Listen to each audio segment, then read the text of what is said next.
Welcome to the short video number 10 for Introduction to Philosophy, Summer 2024 edition.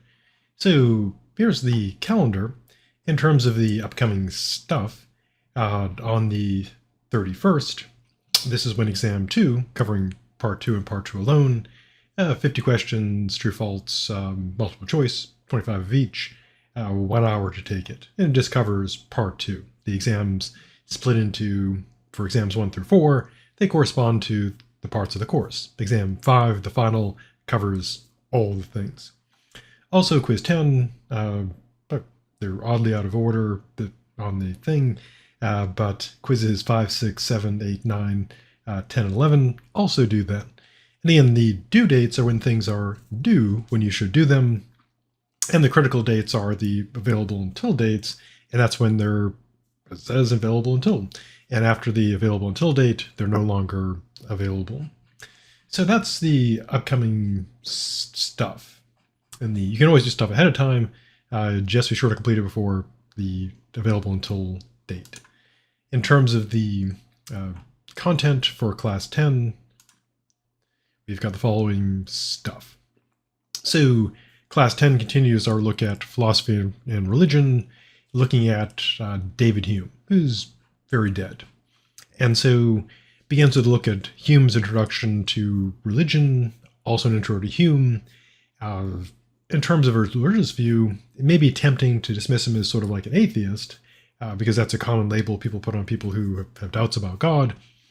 But strictly speaking, and it's good, of course, to be careful in philosophy, Hume doesn't argue for atheism. He ends up in these arguments presenting these 5 problems for religious arguments for God, and he looks at essentially ones that are based in pure reason and says those don't work for the main reason that, according to Hume, that you can't prove the existence of anything with reason.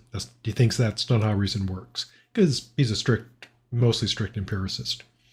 In terms of the ones that are based on the senses, empirical evidence, the a posteriori, he thinks those also run afoul. And he presents these 5 problems against those, mainly focusing on things like the design argument.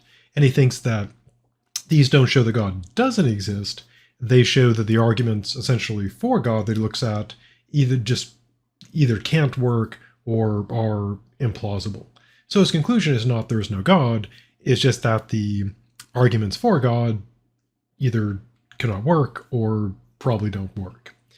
Now, he was very focused on the problem of evil, which is a classic problem of, the assumption being God is all good, all powerful, all knowing, so there shouldn't be any evil, but there is, so problem. And Hume looks at, essentially spends a lot of time, and if, it's very depressing to go through all the stuff he does, talking about death and disease and war, the stuff that we still face today, obviously. And he essentially makes the case that everything is awful. And so his argument essentially is an argument by example. Here's how things are awful. How do we reconcile this with, all good, all knowing, all powerful God? And he looks at specific aspects of the problem, such as, God's power. If God is all powerful, why doesn't he prevent this? And if God is, all knowing, all wise, why doesn't he prevent this? So he ends up concluding not that God doesn't exist. He makes the point that this doesn't show that God doesn't exist. It's just difficult to reconcile the claims that God is all good, all powerful, all knowing with the reality that we live in. And again, this is a serious problem for serious religious thinkers. It's, as I noted before, we talked about Leibniz. There's a whole branch of theology and philosophy called theodicy that tries to address this problem. And it's a tough problem to address. Philosophers and religious people have been working to address it for a long time. Next, changing gears to the possibility of immortality, Hume looks at the question of the immortality of the soul. Do you have a soul? If so, does it keep on going? And he kind of assumes, he essentially just assumes, okay, imagine we do have a soul. And he does, of course, in other writings, raise doubts about that. So he considers metaphysical arguments for the immortality of the soul. And he thinks that these fail. They don't prove that there's, at least on his view, that there is a soul that is immortal. And he does consider that the soul as a substance keep on going, just like any material object will keep on going forever. The molecules that make me up have been around a really long time, and the basic matter, according to physics, matter is neither created nor destroyed, blah, blah, blah. So effectively, the matter that makes me up is immortal. But the mere fact that the molecules and whatever the base stuff is, strings or quarks or whatever, that they go on forever doesn't mean that I go on forever. Because what we want is not just the stuff that makes us up goes on forever, because technically my shirt is also, the stuff making up would also be existing forever, but we don't want to just like have stuff exist forever that was once part of us. We want to exist as ourselves. And Hume says, you probably don't get that. He also considers the classic moral argument for immortality, and various philosophers made this argument, which essentially is, there's got to be immortality. Why? Well, there's got to be justice in the afterlife. The wicked have to be punished, the evil, punished, the good rewarded.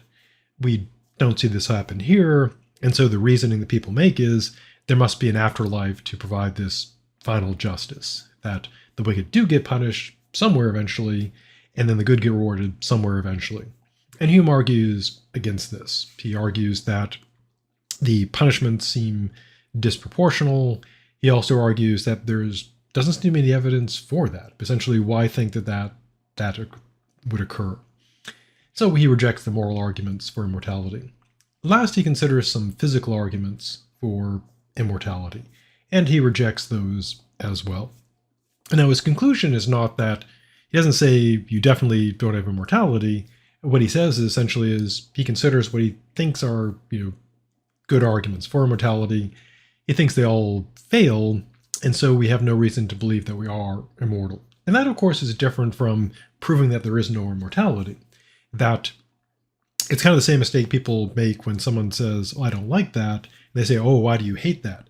And not liking doesn't necessarily mean that you dislike it. It means an absence of like. Although, of course, we tend to think that, kind of common usage, that dislike means, opposed to it, as opposed to, disliking is opposing it. But if you don't like something, it just means you don't like it. So dislike and don't like, different. Likewise, the absence of, proof for something, claiming that this is not proven, is not proof that it's not. It just evidence, if you argue against the arguments for it, it just takes out those arguments. So Hume ends up essentially with a skeptical position. Is a soul immortal? We have no reason to think that, according to Hume. So, skeptic. And then, of course, he died, still dead today, so you get to find out. And that's one philosophical question everyone gets an answer to, possibly. Because if you die and you keep on going, boom, you have life after death. If you don't, then you don't get an answer because you wouldn't exist anymore. But anyways, avoid that as long as possible, the death thing. So stay safe, and I'll see you in the future.